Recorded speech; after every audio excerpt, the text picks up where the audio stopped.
After the arrest of former Attorney General Jesus Murillo Caram, Mexican President Andrés Manuel Lopez Obrador stated that there will be no impunity in the case of the forced disappearance of the 43 students from Ayotzinapa.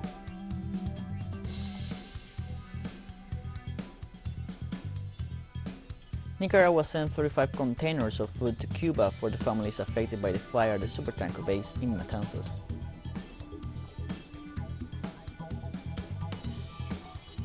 Palestinian prisoners went on hunger strike to protest inhumane treatment by the Israeli prison administration.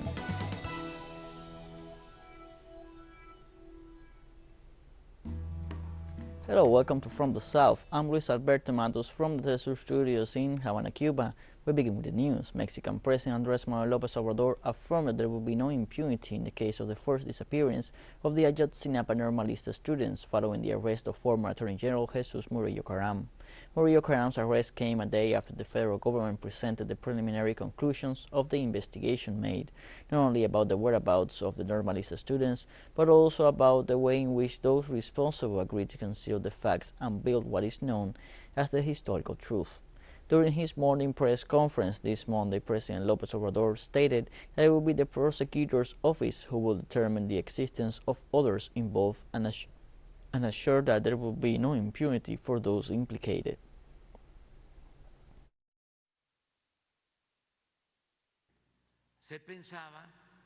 It was believed that those who committed crimes in the name of the state enjoyed impunity, and that it is over now. That was before. Now the state has ceased to be the main abuser of human rights. This is an important change. Even if the conservatives and those who supported these atrocities don't like it. Mexican President Lopez Obrador said it will be up to the prosecutor's office and the court to determine whether there are others involved in the Ayotzinapa case. The prosecutor's office is already acting, requesting arrest warrants to the judiciary, to the judges, who are the ones who will administer justice. It is a process that has already begun.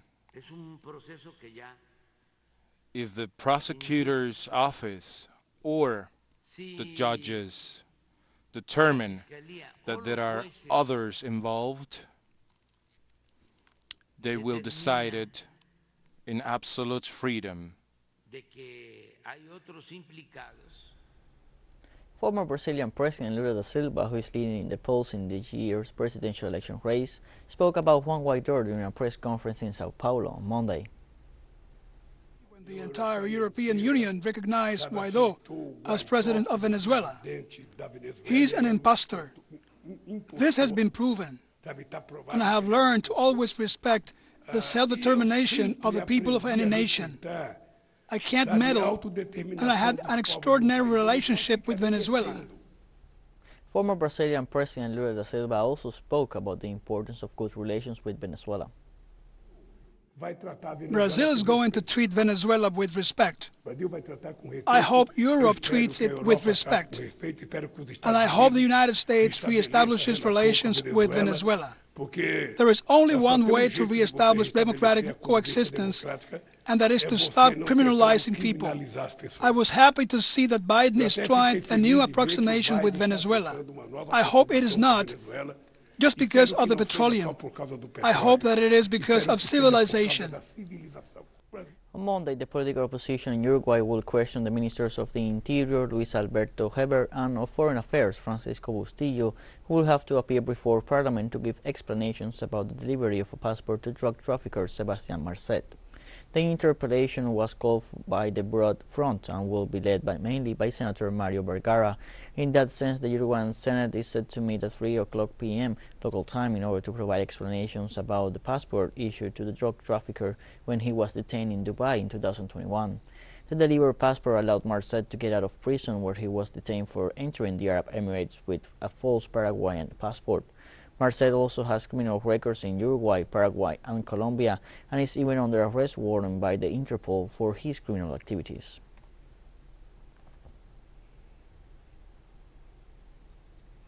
Haitians demonstrate against the government of Ariel Henry on 231st anniversary of the anti-slavery general uprising to demand an end to violence against the population by criminal gangs. In this sense, the political movements call for a sitting in front of the bank's offices in Cape Haiti to denounce the depreciation of at least 40% of the national currency so far this year. They also call for a massive mobilization to condemn the administration of the Premier Ariel Henry due to the increase in insecurity, causing more than 16,000 people to flee to seek refuge from violence. In this context, the organization National Mobilization Space, together with labor and student unions, informed about the realization of a concentration to demand measures to confront the severe crisis the country is experiencing.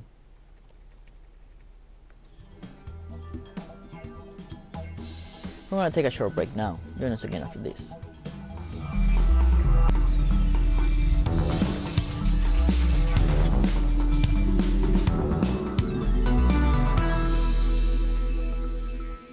Welcome back From the South. The Nicaraguan government sent 35 containers of food to Cuba for the families affected by the fire at the supertanker base in Matanzas. The Nicaraguan ship Augusto César Sandino arrived at the port of Mariel loaded with beans, rice, corn, coffee, and cooking oil. Nicaragua's ambassador to Cuba, Alejandro Solis, ratified the commitment of brotherhood and solidarity between both nations and expressed the intention of reinforcing the bonds of brotherhood between both countries. For her part, Cuban Minister of Domestic Trade, Betsy Diaz, thanked Nicaragua for its solidarity support and stressed that the gesture came at a time of deep sorrow for the Cuban people following the accident at the supertanker base in Matanzas.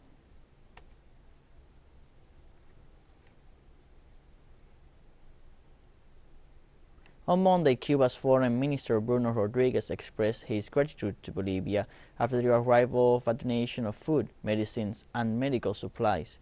The head of Cuban diplomacy said the people are deeply grateful to the Bolivian people and its president, Luis Arce, after the arrival of a shipment of 62 tons of solidarity aid worth over $1 million. This donation will be destined to the victims of the large-scale fire at the supertanker base in the western province of Matanzas, which affected neighboring communities.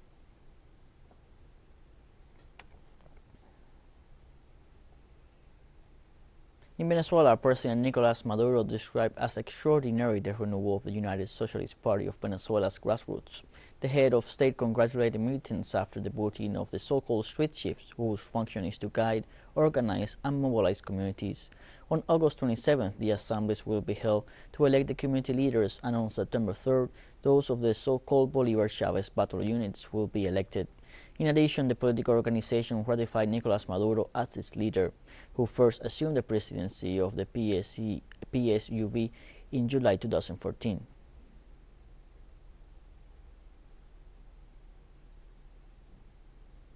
On Monday, Argentina's Vice President Cristina Fernández requested to extend her statement in the trial for alleged corruption during her government. Cristina Fernández argued that in view of the lack of evidence in the trial and the witness statements that shattered the accusation of former head of the National Direction of Roads, Javier Iguacel, she asked her lawyer to broaden her right of defense in the trial. Cristina Fernández had already given a statement 8 days before taking office as vice president in 2019, when she reiterated, as she has been doing with the rest of the accusations against her, that the process responds to a judicial persecution or lawfare devised by Mauricio Macri's government. The vice president made this announcement on the last day of the prosecution's pleadings and when the request for a conviction against her is expected before the Second Criminal Court of Buenos Aires.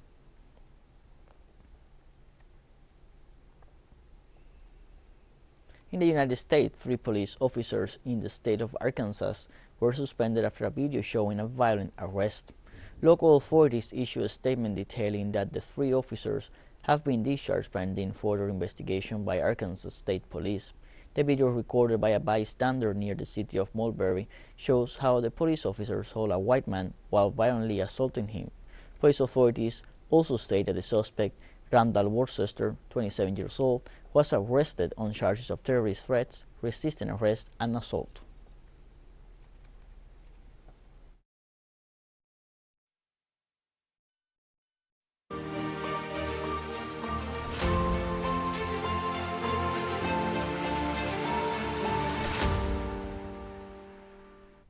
In Ukraine, at least 2 people are reported dead after an attack by Ukrainian military forces on the Antonovsky Bridge in the city of Kherson.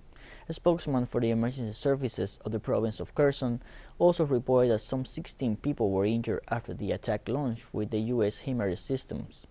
The official also said that the impact was on a passing ferry, causing injuries to the passengers. According to the official, the bridge was hit several times and severely damaged, but did not collapse, as Ukrainian media claimed.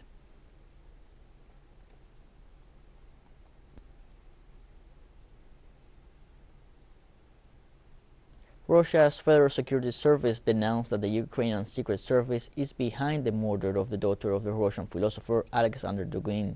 The agency said the murderer is a citizen of Ukraine, identified as Natalia Vovk, who arrived in Russia together with her 12-year-old daughter on July 23rd in order to organize Dugin's murder. The suspect is said to have rented an apartment in Moscow in the same building where the victim lived and where she planned the attack. The Russian authorities officially warned for the arrest and extradition of the perpetrator, who fled to Estonia after committing the crime. The Russian media published a photo of the identity card of Vovk, also known under the surname of Chaban. According to preliminary data, the woman had been a member of the Azov regiment.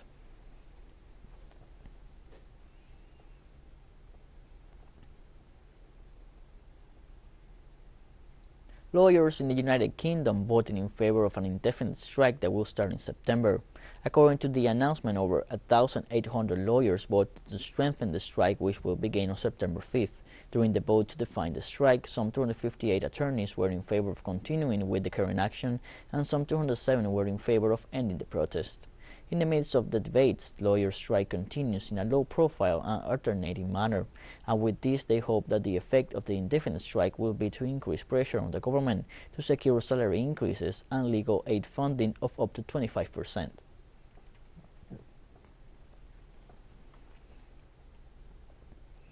In this context, members of the Unite Union, including crane and machine operators, as well as dockers, stopped work on Sunday to demand wage increases amid a major purchasing power crisis in the United Kingdom.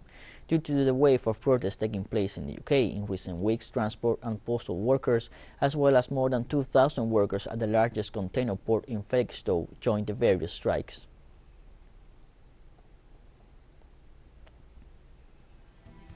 And more news coming up after a final short break, so don't go away.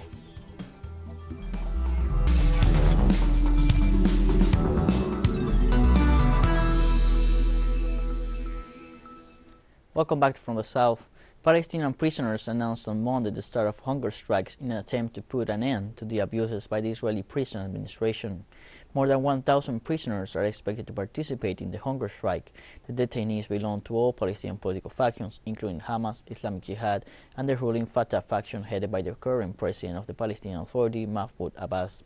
The prisoners claim that the Israeli prison service has not fulfilled its promise to ease the severe restrictions imposed on them following the escape of 6 inmates from the Gilboa prison last year. The Israeli Supreme Court also rejected an appeal to free a Palestinian prisoner who has been on hunger strike for several months after protesting his detention without charge.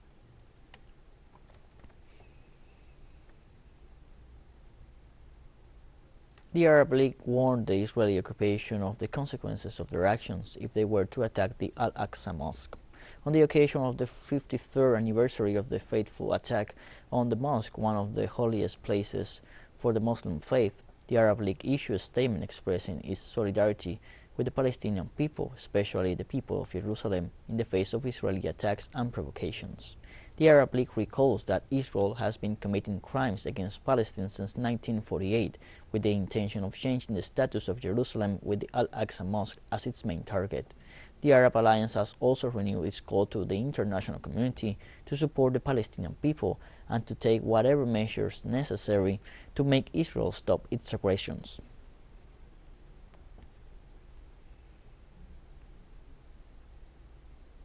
In Algeria, at least 43 people were killed and nearly 200 more injured during the fires that broke out in recent days.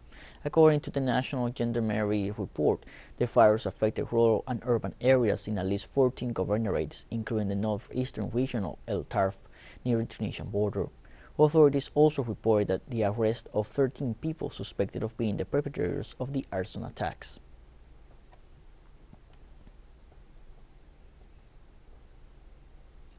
New parts of grain silos damaged by the 2020 Beirut port explosion collapsed, the third such incident at the dockside harbor this month. The towers that came crumbling down were among the last remaining chunks of the structure's northern block which sustained the most damage during the explosion. Experts had been warning for days that the silos could collapse imminently. Nearly 2 years after a massive blast rocked the port of Beirut, many residents have been reliving the trauma for weeks due to a persistent fire at the ruins of the port's grain silos, risking a total collapse. The silos housed most of Lebanon's grain reserves from 1970s until August 4, 2020, when tons of improperly stored ammonium nitrate exploded in a warehouse located just meters from the port, leaving more than 200 people dead and entire neighborhoods in the capital flattened.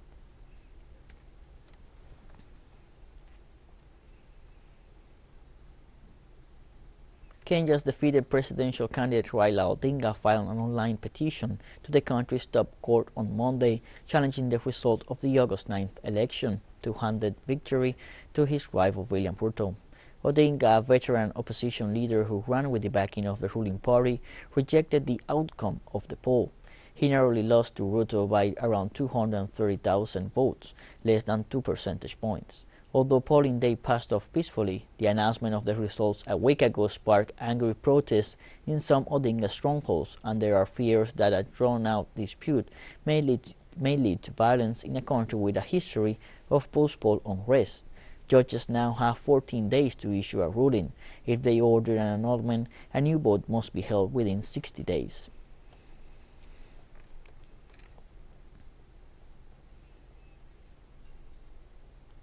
White rhinos are among some of the most endangered species of mammals in the world. These two are known as Najin and Fatu and are one of the two genetically different species of white rhino, the southern white rhino and northern white rhino. Since 2018, Najin and Fatu have been the only northern white rhino left in the world. The dramatic reduction in their species has been due to decades of rampant poaching. Their horns have long been used as carving materials and prized in traditional medicine for their supposed healing properties. Efforts have long been made in place to ensure their survival. These include IVF treatments and more drastic steps to prevent them from being poached, such as dehorning so they are less attractive to poachers. A new report released by the IUCN SSC African and Asian Rhino Specialist Group and Traffic suggests that rhino poaching rates have been on the decline since 2019.